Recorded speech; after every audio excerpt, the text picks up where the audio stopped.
So I'm going to apply that. So we need to make a distribution which is going to be created based on the different weights. Okay, so we're going to create the parts which are supposed to be based on different weights. Okay, for that what we are now going to do is to create an attribute for our EMU. We drag and drop the part into the attribute. So this part we drag and drop here. Okay, and then here in the number we are going to name the attribute as well. Okay, so here we going to put as X. Okay,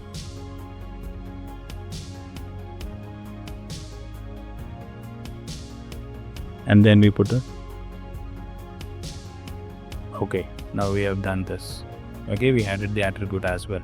Now we're gonna do is second part is what we're gonna put in, and the quantity here you're gonna put it as 50, and then we are gonna put it as Y. So if you see, these are the tables being created with unique names. When you double click here, a new table is going to get created. So we are going to create here, we are going to name that part attribute as W1, and we're going to weight it as 10 kgs. Okay, and by this our first part is going to get done. Okay,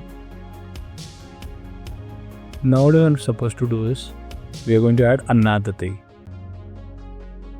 and then we are going to double click on Y, and we are going to put here W2, and we are going to enter the weight of that as 20. Okay, and we have done that. Now we will close this.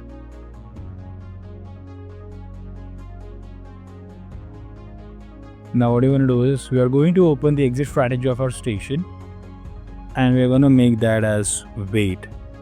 Okay, here we're going to make that as weight,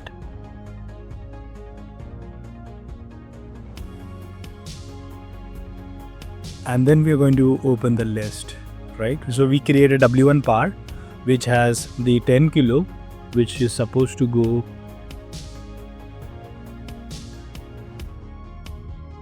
okay.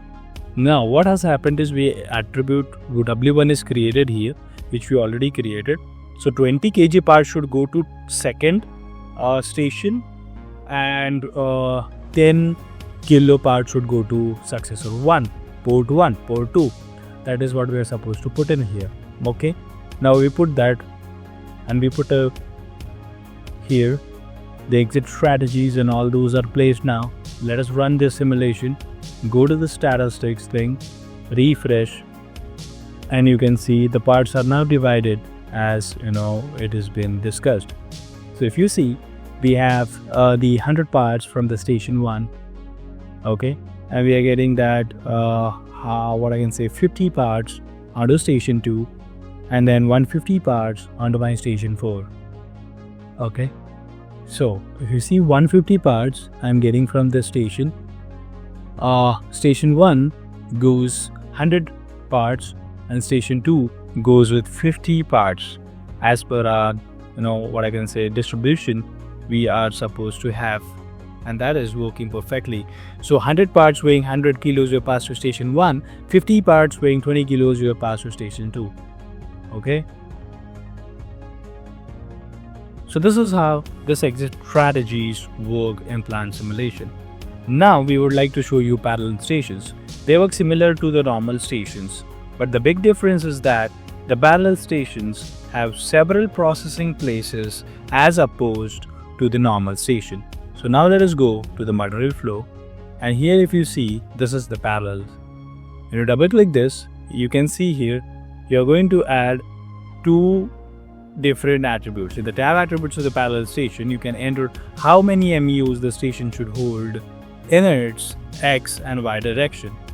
If you activate the checkbox, then the processing of the parts will be started only if all parts are occupied. Here, when you check this and uncheck this, this is the function of that. Now thus all parts have the same working times. If you clear the checkbox, Then each position works for itself and the respective working times start immediately as soon as the part comes in. You can also define individual processing times for your individual places under the drop-down list of the processing times. Here if you see, this is how it is. You can also select the recovery times here, and you can also select the cycle times here. The recovery time is the time which is used to return a station into defined state before it can start processing the next part. The default setting is when the part enters. We can change this to when the part processing is finished or whatever that is. So, or the recovery time left after the part is processed and has left the station. Okay. So now we can change the recovery time to 5 seconds and selects that when the part enters. So let us make that 5 when the part enters. We apply. Okay. So we are going to delete the station 2 now, and we are going to use that parallel station here. Here comes the parallel station. Okay. And we are supposed to change the cycle time of that as well. So the connections.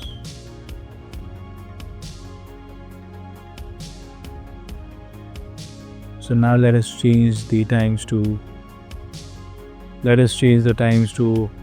4 seconds, right? 4 minutes or whatever that is, 4 units.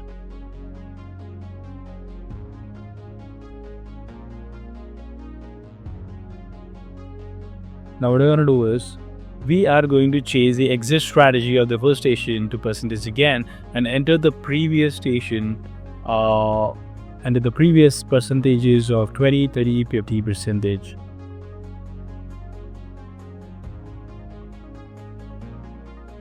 So let us go there, exit.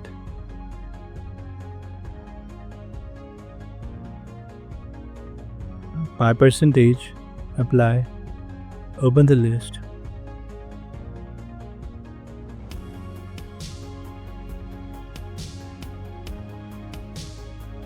Let us put that percentages here. So now 50% would be going to the parallel station because the third port is supposed to be that station because we deleted and created that. Okay. Okay. Now let us make this apply and okay.